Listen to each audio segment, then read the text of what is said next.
morning. Welcome to This Day Devo. Pastor Guy here with you. Today we read Mark 14:53 through 15:15. I have been so encouraged hearing stories from certain people that are going through our discipleship classes, certain church members who are going through the New Testament along with me, and hearing stories about people taking their faith with them wherever they go. Taking your faith to school, taking your faith to work, taking your faith to your family. Because there is a great temptation in the world in which we live to keep your personal relationship with Jesus strictly personal. There's a push to hide it, to keep it concealed, to keep it back. The evil one would love that. He loves when we're quiet. And there's a great temptation to do that because we can get laughed at. We could get picked on. We could get ostracized. We can lose friends. We can lose worldly respect. So there's a temptation to pull back. We don't want to get persecuted. I don't want to get jeered at. I don't want to get poked and prodded. I don't want to be unpopular. That's my human instinct. So we hide. Sometimes what we find ourselves doing is maybe something a little similar to what Peter is doing in the passage that we read today. Peter doesn't want to deny Jesus. Peter doesn't want to leave his friend behind. But he also doesn't want to run. So you'll notice at the beginning of what we read, it says that meanwhile Peter followed him at a distance, and he sat with the guards warming himself by the fire. Some of us find ourselves following Jesus from a distance. Have you ever thought about that in terms of, I want to know about Jesus. I want him to be part of my life.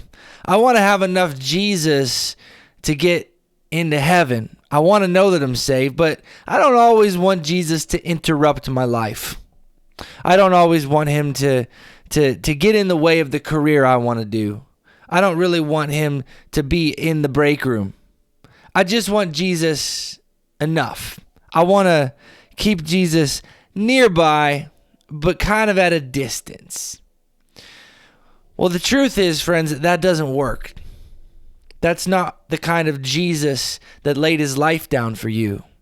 It's not what Jesus was looking for. Jesus wants us to be sold out. Jesus doesn't want us to be wishy-washy. Here's what happens when you keep Jesus just kind of, within reach, but at a distance. You end up like Peter. Peter, just a few paragraphs later, people started to notice, hey, maybe you do know this Jesus. You kind of talk like a Galilean. I think I might have saw you with him. I think I might have seen you pray the other day. I'm pretty sure I saw you carrying a Bible. Is that true? I drove past that church the other day, and I'm pretty sure that was your car. Did I see you walking out of there? Did I see you having lunch last Sunday with those church people? And what happened to Peter is Peter got defensive. Peter got scared. Peter got worried. Peter got concerned about Peter. And in that process, he forgot about his Lord. He forgot about his Savior. And you may have noticed that in the three approaches by this servant girl. This is a little girl, and he gave in, and he got mad. He got so mad, he got increasingly angry to the point where he says, "A curse on me if I'm lying. I don't know the man you're talking about." He got angry, and he cursed. And then when the rooster crowed, he realized the sin that he had committed. And he went away, broke down, and he wept. Because he really did love Jesus. But he caught himself keeping Jesus at a distance because he didn't want to go down with Jesus in that moment. He didn't know what was going on. He didn't understand what was going on yet. And so he failed. You will find that Jesus restored him in a miraculous, grace-filled way, and he does that for us. But my challenge to you today is I want you to consider in the life that you're living, in the way that you're speaking, in the way that you present who you are to the world in which you live,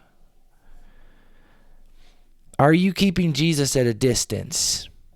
Or are you inviting him into every single decision, conversation, moment, movement, praying without ceasing, saying, Lord, I want you in this moment.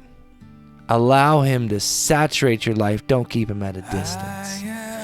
On this day, today I learned this about Jesus, and on this day I will this. How do you feel in those blanks today? Have an incredible Monday. I'll talk to you later. Bye. Every word sent down from heaven has the power of